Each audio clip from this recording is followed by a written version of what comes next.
What's up everybody, Mike here. I made a homemade shrimp stock so that I could poach this halibut, and I'm going to show you what I did.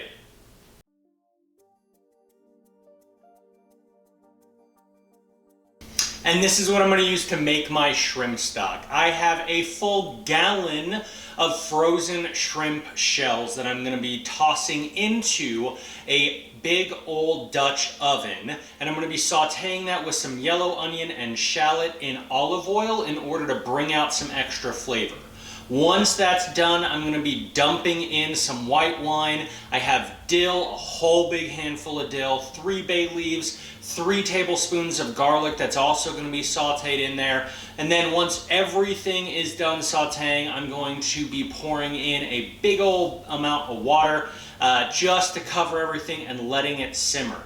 So outside of some equipment that I already mentioned, you got your basic knife, cutting board, a wooden spoon, but then the big thing that you're going to need for this is going to be some strainers and some bowls so that you can strain out all the particulate matter. So I'm going to walk you through everything that I'm doing next.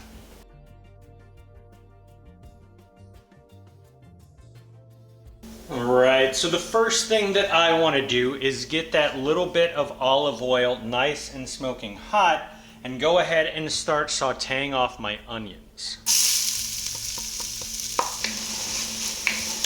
Now that my onions are just starting to turn a little translucent, I'm going to toss in my minced shallot. Now that my shallots are starting to turn a little translucent, in goes my minced garlic. Alright, once you start to see some color on the actual vegetable and some nice dark brown fond forming in the bottom of this pan, that's when you're going to go ahead and pour in your white wine and really start scraping up that fond. Lastly, what you have to do is just dump the last of your ingredients in. Your bay leaves, all of your dill, your chopped carrots that I did not peel because again I'm going to be straining them out, and then your water and your shrimp shells. Bring this up to a boil, and then you want to let it boil for about an hour, hour and a half, so that you can get all the flavor out of these shells. I'm going to show you what I'm looking for whenever it is done and ready to cool down and strain next. We're a little over 90 minutes later. The water has turned a greenish color because of all of the dill that was put in there.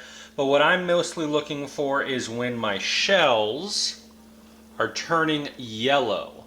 When the shells are turning yellow after that nice pink, that means that they've given up all of their color. So I'm going to go ahead and I'm going to turn off the heat and let this sit. Then I'm going to strain it twice, once through a regular colander and then once through a fine mesh strainer to make sure that I'm getting everything out.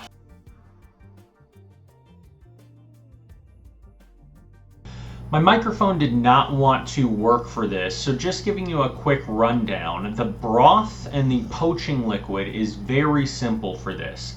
We are just going to be taking 3.5 cups of that stock that I just showed you how to make, combining it with the juice of half a lemon, 2 tablespoons of capers, and about a half teaspoon of red pepper flake. I'm then going to take 2 6-ounce fillets of halibut seasoned with salt and poach them in that liquid in a stainless steel pan with a lid. And then of course I'm going to be using these same basic utensils like a spoon, spatula, knife, cutting board, etc.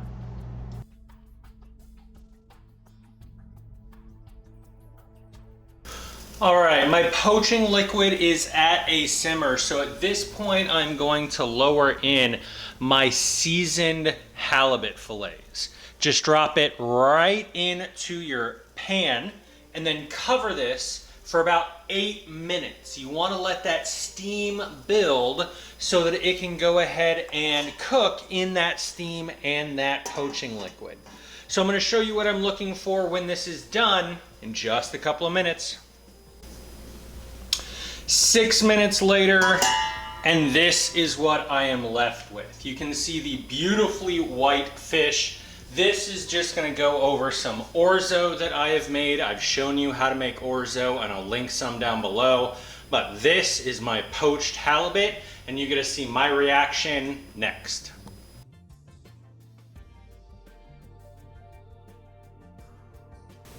And that's how I made my homemade stock and how I poached this halibut. I paired it with an orzo that I've already made before on this channel, but I'll link it for you down below.